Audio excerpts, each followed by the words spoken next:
est emmené d'urgence en salle de soins par le reste de l'équipage du bunker, après sa violente altercation avec Max. Ce dernier regrette aussitôt les coups qu'il lui a portés, tandis qu'Asia, elle, se préoccupe surtout des blessures de Max qu'elle veut soigner. Yako respire encore, mais l'équipe pousse pour qu'il soit évacué vers un vrai service médical. Siro et Minerva refusent catégoriquement, hors de question de faire entrer des étrangers dans le bunker. Minerva finit donc par aller chercher Asia. Grâce à ses études de médecine, Asia examine Yako, établit un diagnostic, tente un traitement, et réussit. Yako finit par se réveiller. Mais pendant ce temps, une autre inquiétude monte. Osvaldo, le bras droit de Falcon, tente de joindre Guillermo depuis plusieurs jours. Dans un message, il lui annonce que ce qu'il attendait depuis longtemps est enfin arrivé, et qu'il doit absolument le rappeler. Minerva convoque alors Max dans son bureau pour lui annoncer la bonne nouvelle, Asia a réussi à sauver Yako. Max, lui, en profite pour lui dire qu'il vit leur isolement comme une prison, surveillé en permanence, sans téléphone, sans contact extérieur. Mais Minerva ne cède pas et met fin à la discussion. Peu après, l'équipe prépare une nouvelle expérience pour les résidents, un exercice où chacun doit lancer des appels de détresse à la radio, sans jamais recevoir de réponse. Frida, de son côté, regrette d'avoir remis en question son histoire avec Rafa, mais sa mère comprend vite, sa fille a déjà un amant. Rafa, lui, se confie au groupe de parole du bunker, comparant son mariage avec Frida aux discussions qu'il entretient avec l'intelligence artificielle.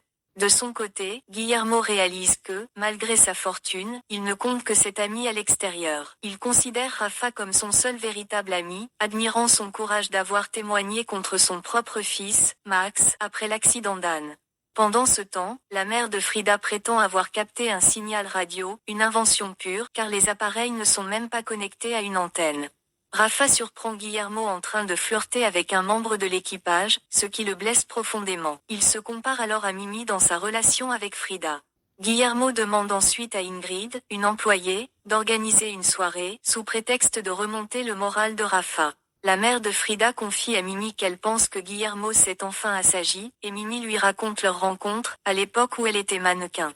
C'est alors que Mimi intercepte un appel de détresse d'un vol civil demandant à atterrir sur leur piste d'urgence. Mais ce n'est qu'une mise en scène de l'équipe de Minerva, un scénario destiné à rappeler aux résidents à quel point le monde extérieur est dangereux, et à les dissuader de vouloir sortir. Elena, celle qui avait tenté de mettre fin à ses jours, s'approche de Rafa pour lui demander des médicaments. Rafa refuse, expliquant qu'il a déjà pris son traitement. Guillermo les rejoint et fait croire à Elena que Rafa souhaite qu'elle participe à leur soirée. Rafa lui en veut, il espère encore reconquérir Frida. Mais Guillermo insiste, selon lui, voir Rafa aux côtés d'Elena pourrait l'aider à récupérer sa femme.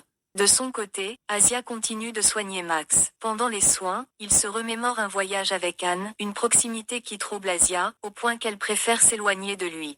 Pendant ce temps, l'équipe de Minerva reçoit un nouveau message vidéo d'Osvaldo. Il menace d'appeler l'ambassadeur du pays où Guillermo prétendait être en vacances, s'il ne répond pas. L'équipe panique, si Osvaldo découvre que Guillermo n'a jamais quitté le pays, toute l'expérience serait compromise. Minerva décide donc d'utiliser le double numérique de Guillermo, créé par l'intelligence famille, pour passer un faux appel.